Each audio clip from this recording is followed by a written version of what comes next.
tech, YouTube, increasingly perhaps TikTok, because that's also blown the door wide open for a newer wave of comedians now, has done something to enable more voices coming into the space and seeing different types of comedy, but also the kind of broadcasting of stand-up or particular sketch kind of disseminated on those platforms, I think, has made it easier for people who perhaps wouldn't be able to attend a show.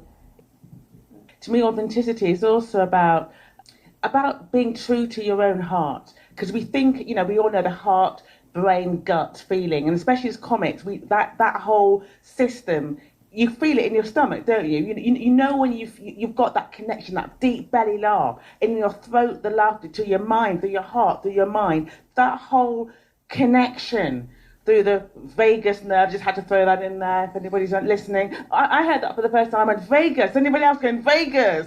Vegas? No, it's just me.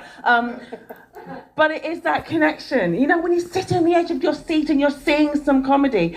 Now, for anybody who just saw American Fiction, come on, I laughed till I could laugh no more. And to see people outside going in of all different races, ages, sexuality, everybody was just buzz waiting to go and see this film. And I thought, this is the role of comedy right here.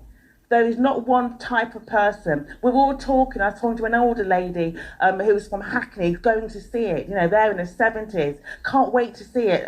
And I was able to have these conversations with all different types of people, but we all wanted to laugh. But we all were thinking, how are they going to do this? And especially in the black community, it's easy to just look at somebody and want them to be more black. I've been accused of not being black enough for the black circuit. Because people want to hear stories about life on the African plains. Now, and I'm like, well, I've been told off before by people in the black community for not talking about that. Even though I left Africa, Nigeria at the age of 2, somebody accused me of not going around and learning the language. I was 2. Difficult to get out in a pushchair, but people were really cross with me. For not cooking better food, not being able to plait my own hair. Calm down. And that's the role of good comedy. It unites people and it's able to show the incongruences and the foolishness of sometimes of us in our own, if you like, cultures or races, and pushes those boundaries. And to me, the authentic voice is really brilliantly shown in that film about the intentionality of a joke. What is the intentionality behind the goodness gracious me? They wanted to have their voice, tell their experiences, their way, and also to have a great time. That's okay. To just have a good time with the gift that we've got. We don't always have to be banging on the drum for black rights, this or that. We can just be ourselves, and that's all right. But if you then choose to also layer it up, because we know comedy, humour is multi-dimensional. It's a multi-dimensional facet. So it's okay, like Shakespeare, one of the great comedic writers, to layer up to layer upon layer of the types of humour. So you can pick your layer. If you want to keep it down at the pub level with the beer, that's okay. But if you want to take it to the high academic realms with some of the gentlemen and ladies here in the room who are the professors, and you can take it to the levels that you wish to take it to, that's all right, or multi-dimensionalize it, because that is the role of good comedy. And that is why we need all the types of authentic voices being heard.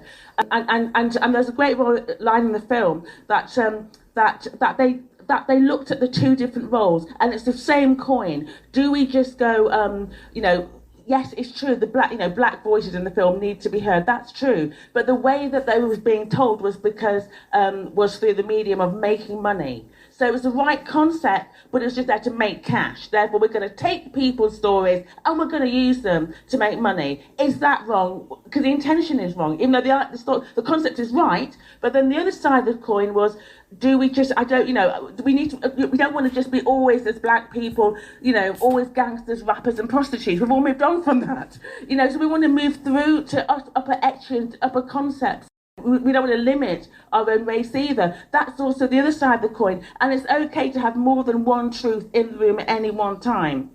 But it's just, to me, it's about the intentionality. Why are you doing it? Just why are you doing it? And as long as you can justify that, and you've got an answer, which I believe Ricky Gervais did not with the migrant joke.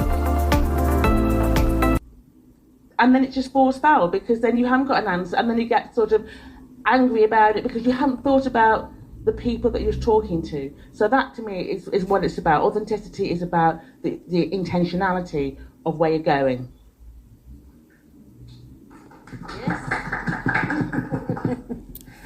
Thank you, Joy. Thank you. Well, Ian and some serious